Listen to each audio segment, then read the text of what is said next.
wabarakatuh.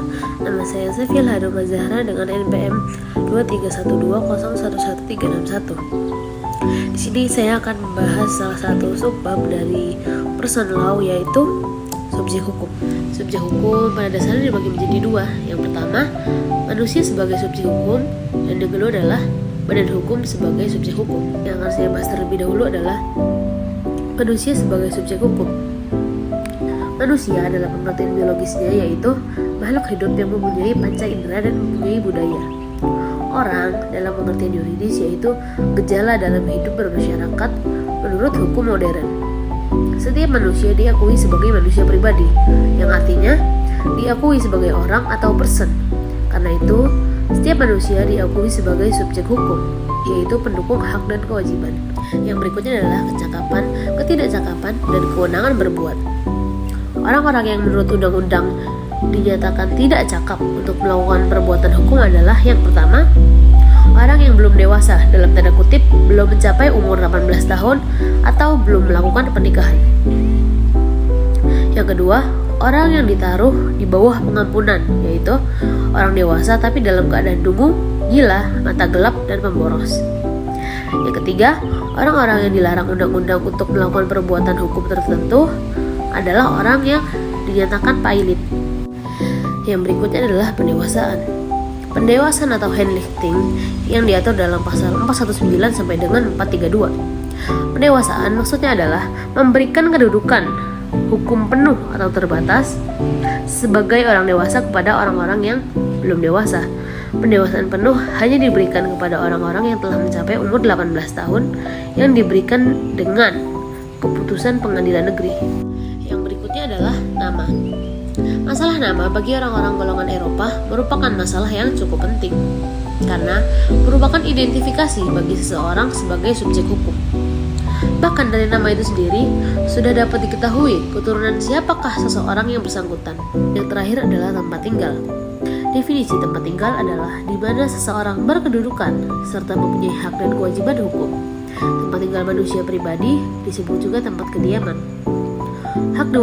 Hak dan kewajiban tentang tempat tinggal ini dapat timbul dalam bidang hukum publik dan hukum perdata. Sebab yang kedua yaitu badan hukum sebagai subjek hukum. Badan hukum adalah subjek hukum dalam arti yuridis sebagai gejala dalam hidup bermasyarakat, sebagai ciptaan manusia berdasarkan hukum, mempunyai hak dan kewajiban seperti manusia pribadi. Secara prinsipil, badan hukum mempunyai ciri-ciri sebagai berikut. Yang pertama adalah badan hukum yang dibuat pemerintah, yaitu perusahaan-perusahaan negara. Dan yang kedua, badan hukum yang diakui pemerintah, seperti perseroan terbatas dan koperasi. Yang ketiga, badan hukum yang diperbolehkan, yaitu yayasan pendidikan, sosial, dan keagamaan. Dilihat dari wewenang hukum, maka badan hukum dapat pula diklasifikasikan menjadi dua macam, yaitu badan hukum kenegaraan, yang tidak lain adalah MPR dan MA, dan badan hukum privat atau keperdataan, yang dibentuk oleh pemerintah swasta. Teori-teori badan hukum. Yang pertama adalah teori fikti oleh von Savigny. Isinya, badan hukum semata-mata buatan manusia. Yang kedua, teori harta kekayaan bertujuan oleh A. Bridges. Yang isinya, hanya manusia yang menjadi subjek hukum dan ada kekayaan yang bukan merupakan kekayaan seseorang, tetapi kekayaan itu terikat oleh tujuan tertentu.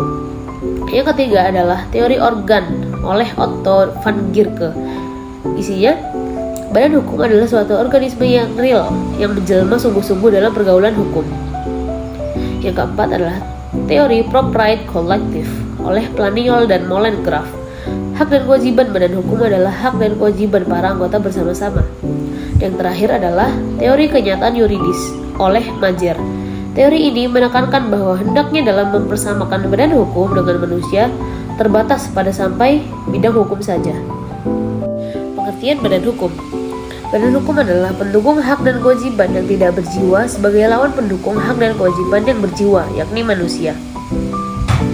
Pembagian badan hukum menurut pasal 1653 BW. Yang pertama adalah badan hukum yang diadakan pemerintah. Yang kedua, badan hukum yang diakui pemerintah. Yang ketiga, badan hukum yang didirikan untuk suatu maksud tertentu. Yang dilihat dari segi wujudnya adalah yang pertama, korporasi atau kumpulan orang-orang yang dalam pergaulan hukum bertindak bersama-sama sebagai subjek hukum tersendiri. Yang kedua adalah yayasan. Harta kekayaan yang tersendirikan untuk tujuan tertentu, yaitu untuk kepentingan sosial. Berikutnya adalah syarat-syarat badan hukum. Menurut doktrin ada 4 syarat-syarat badan hukum. Yang pertama adalah adanya kekayaan yang bersifat terpisah.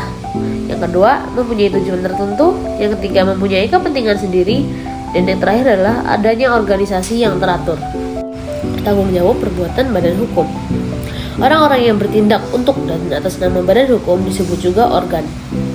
Perbuatan badan hukum ditentukan dalam anggaran dasar badan hukum yang bersangkutan maupun dalam peraturan lainnya. Dengan demikian, organ badan hukum tersebut tidak dapat berbuat sewenang-wenang, sebab tindakan organ badan hukum yang melampaui batas-batas yang telah ditentukan tidak menjadi tanggung jawab badan hukum, akan tetapi menjadi tanggung jawab pribadi organ, terkecuali itu menguntungkan. Hal ini sesuai dengan ketentuan pasal 1656 BW.